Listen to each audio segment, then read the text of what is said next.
Hello friends, welcome to my YouTube channel Upasana classes में आप सभी का स्वागत है। तो आज मैं आपको सीटीपी का थॉर्नडाइक टॉपिक कराने वाली हूँ। सीटेट एग्जाम में ये काफ़ी इंपॉर्टेंट टॉपिक है, आपको ज़रूर पढ़ना चाहिए। इसकी मैं सभी आपको क्लियर कराऊंगी, अच्छे से पढ़ाऊंगी। आपको वीडियो को लास्ट तक ज़रूर देखना है। और मैंने इस वीडियो अधिगम से रिलेटेड और भी वीडियो बनाई हैं जो सीटीपी के लिए बहुत इंपॉर्टेंट टॉपिक है। मैं 2-3 वीडियो और भी पहले बना चुकी हूँ। अगर आपने वो वीडियो नहीं देखी है तो मैं लिंक डिस्क्रिप्शन बॉक्स में डाल दिया है, वहाँ जाकर देख सकते हैं। अगर आपको वीडियो अच्छी लगी तो चैनल को सब्सक्राइब ज़रूर कर लेगा। तो चलिए स्टार्ट करते हैं।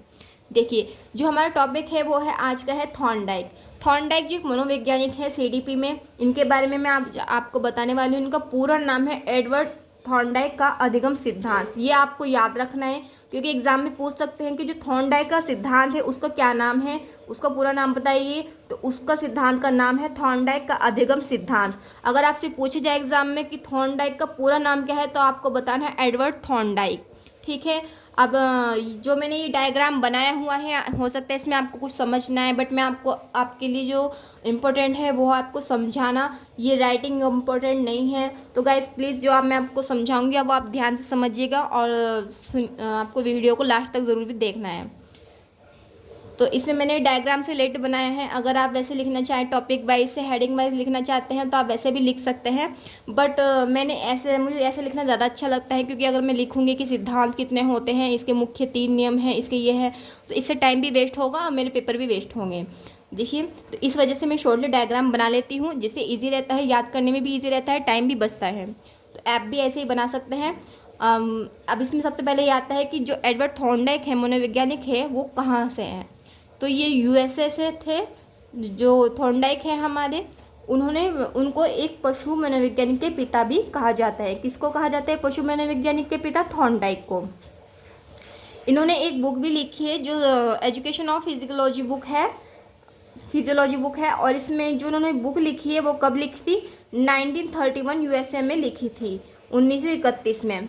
तो आपसे ये भी पूछा जा सकता है, ठीक है। जो थॉर्नडाइक है पशु मनोवैज्ञानिक के पिता हैं, उन्होंने एक बुक लिखी है एजुकेशन ऑफ फिजियोलॉजी बुक, और 1931 में उन्होंने यूएसए में लिखी थी। अब जो थॉर्नडाइक है उन्होंने किस पर अपना परीक्षण, मतलब जो परीक्षण है वो किस पर किया? वो एक भूखी बिल्ली पर किया। भूखी बिल्ली पर उन्होंने, जो इनका सबसे इम्पोर्टेंट है वो स्टिमुलस रेस्पॉन्स थ्योरी है। इसको थॉर्नडाइक के अधिगम सिद्धांत को स्टिमुलस रेस्पॉन्स थ्योरी भी बोलते हैं, SR थ्योरी भी बोलते हैं। जो एस का मतलब होता है वो है स्टिमुलस, मीन्स उद्दीपक। उद्दीपक के रूप में कुछ भी हो सकता है, मछली मांस का टुकड़ा, जो भी आपका उद्दीपक होता है तो उसमें वो आ जाएगा। फिर आपका जो आर है, आर मीन्स होता है रेस्पॉन्स। रेस्पॉन्स मीन्स अनुक्रिया, जो भी किसी उद्दीपक को देखकर आपके रेस्पॉन्स होता है किसी चीज़ को देखकर, तो उसको अनुक्रिया बोलते हैं। देखिए, इसमें जो थॉर्नडाइक ने है उद्दीपक के रूप में एक मछली या मांस का टुकड़ा लिया है, और अनुक्रिया किसको बनाया है? बिल्ली का उछलना। मीन्स जो उन्होंने परीक्षण किया है वो एक भूखी बिल्ली पर किया है। अब जब आपको ये नहीं पता होगा कि आपने स्टोरी नहीं सुनी होगी कि भूखी बिल्ली कौन थी, उन्होंने कैसे परीक्षण किया, तब तक आप ये समझ नहीं पाएंगे। तो मैं आपको इसी बारे में वीडियो में बताऊंगी। देखिए, थॉर्नडाइक ने एक भूखी बिल्ली को एक पजल बॉक्स में बंद कर दिया। जिस पजल बॉक्स में बंद किया, उस बिल्ली के वहाँ पे बॉक्स में कुछ नहीं था खाने पीने के लिए, और वो एक भूखी बिल्ली थी। जब उस बिल्ली को 2 दिन हो गए और वो काफ़ी एक्साइटेड थी कुछ खाने को मिल जाए, तब थॉर्नडाइक ने क्या किया, उस बॉक्स को तो बंद किया हुआ था, उसकी बॉक्स के बाहर उसके सामने ही ठीक क्या रख दिया? मछली मांस का टुकड़ा, जो बिल्ली को बहुत ज़्यादा पसंद होता है। उसको देख के बिल्ली का उछलना स्टार्ट हो गया, उसने अनुक्रिया स्टार्ट कर दी, रेस्पॉन्स देना स्टार्ट कर दिया। तो जैसे ही उसने रिस्पॉन्स देना स्टार्ट किया, पहले वो इधर उधर उछलती रही, बट थॉर्नडाइक ने क्या किया हुआ था, उस बॉक्स में एक बटन भी लगा हुआ था, कुछ लगा हुआ था जिससे अगर वो बिल्ली उस पर टच करती तो वो खुल जाता। बट कुछ टाइम तक बिल्ली का उछलना स्टार्ट रहा क्योंकि उसको नहीं पता था, वो सिर्फ भूखी थी, उसको मछली का टुकड़ा दिख रहा था तो इधर से उधर उछल रही थी। तो जब उसका एकदम से अचानक उस पर पैर पड़ा और उसका बॉक्स खुल गया, तब वो बाहर आई और उसने अपनी भूख शांत की मछली खा के। ठीक है। अब उसने थॉर्नडाइक ने ऐसे ही इस रेस्पॉन्स को, अनुक्रिया परीक्षण को काफ़ी टाइम तक ऐसे ही रिपीट करते रहे। जैसे जैसे बिल्ली को समझ आता गया, उसकी भी जो भूल थी, जो एक्टिविटी कर रही थी, रेस्पॉन्स दे रही थी, उसका रेस्पॉन्स वो समझ गई कि हाँ मुझे इस बॉक्स में यहाँ पे बटन पे अपना हैंड रखना है, ये खुल जाएगा और मुझे ऐसे बाहर जाके खाना मिल जाएगा। तो उस जो बॉक्स था उसका नाम था पजल बॉक्स। एग्ज़ाम में ये भी पूछ सकते हैं कि जो बॉक्स था उस बॉक्स का नाम क्या था, पजल बॉक्स था।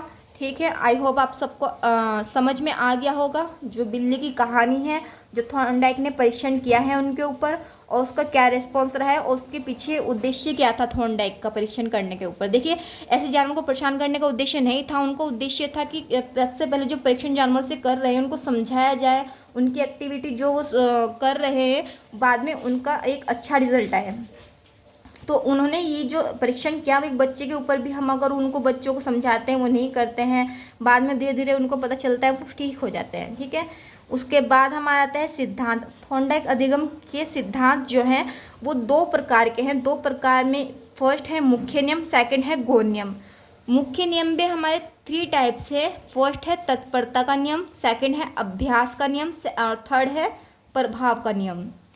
ठीक है, उसके बाद सेकंड आता है गौण नियम। गौण नियम में भी हमारा ये 5 हैं। देखिए, मुख्य नियम 3 है लेकिन गौण नियम हमारे 5 है। फर्स्ट में बहुप्रतिक्रिया का नियम, सेकंड है मनोवृत्ति का नियम, थर्ड है आंशिक क्रिया का नियम और 4 है समानता का नियम, 5th है संबंधित सिद्धांत का नियम। ठीक है, तो ये भी आपको बहुत अच्छे से याद कर लेना है। अगर एग्जाम में पूछा जाए कि थॉर्नडाइक ने कितने सिद्धांत दिए हैं तो आपको 2 आंसर देना है, मुख्य और गौण। बट अगर आपसे पूछा जाए मुख्य नियम कितने टाइप्स के प्रकार के हैं, तब आपको लिखना है मुख्य नियम 3 प्रकार के। कभी आप ये लिख दो कि सिद्धांत जो है वो है 3 और 5 8 हो गए, तो 8 मुख्य सिद्धांत दिए हैं, ऐसा नहीं करना है। इसलिए मैंने आपको पहले बता दिया है जिससे कि आप एग्जाम में मिस्टेक ना करें। ठीक है, तो उसके बाद आता है जो अधिगम, थॉर्नडाइक के अधिगम का सिद्धांत है उसके और भी जो नाम है, अदर नेम है, ये भी एग्जाम में आ सकते हैं कि ये सिद्धांत का नाम किसने दिया है, ये सिद्धांत किसने दिया है, ये भी एग्जाम में पूछा जा सकता है। तो जो इसमें नाम है, जो मतलब इनके सिद्धांत हैं और भी, वो मैं आपको बताने वाली हूँ। टोटल 7 है। देखिए, जो फर्स्ट है वो है अभ्यास एवं त्रुटि का सिद्धांत, जो मैं आपको बता रही थी उस टाइम पे बिल्ली की कहानी सुना के, जो उन्होंने परीक्षण किया है, उन्होंने किसके ऊपर क्या है, अभ्यास के ऊपर। बिल्ली अभ्यास करती गई, गलती करती गई, बट जैसे जैसे को रियलाइज़ होता गया उसका जो गलती है वो कम होती चली गई और उसका अभ्यास का एक अच्छा रिजल्ट आया। ठीक है, तो आप भी ऐसी अभ्यास करते रहें, अपना प्रैक्टिस सेट लगाते रहें। ठीक है, एग्ज़ाम बहुत अच्छा होगा आपका, एक मार्क्स भी बहुत अच्छे आएंगे। फिर है सेकंड है हमारा प्रयत्न एवं भूल का सिद्धांत। ये भी उसी से रिलेटेड है, बट ये सब आपको नाम ज़रूर याद रखने हैं। और थर्ड है आवर्ती का सिद्धांत। 4 है SR theory, stimulus response theory, SR theory बोलते हैं इसको। 5th है उद्दीपक एवं अनुक्रिया। उद्दीपक मछली का टुकड़ा, अनुक्रिया बिल्ली थी, बिल्ली का उछलना था। 6 है हमारा संबंधवाद का सिद्धांत। 7th है अधिगम का बंध सिद्धांत। ठीक है गाइज, तो आई होप आप सबको ये वीडियो अच्छे समझ में आई हो, जो मैंने आपको बताया है वो भी आपको अच्छा लगा हो। तो अब वीडियो को लाइक ज़रूर करें गाइज, और चैनल को सब्सक्राइब भी ज़रूर कर ले, क्योंकि आपको आगे और भी ऐसी वीडियो मिलने वाली है जो और भी मनोवैज्ञानिक हैं, CDP में इम्पोर्टेंट है, वो मैं आपको कराने वाली हूँ। तो guys, thank you watch this video.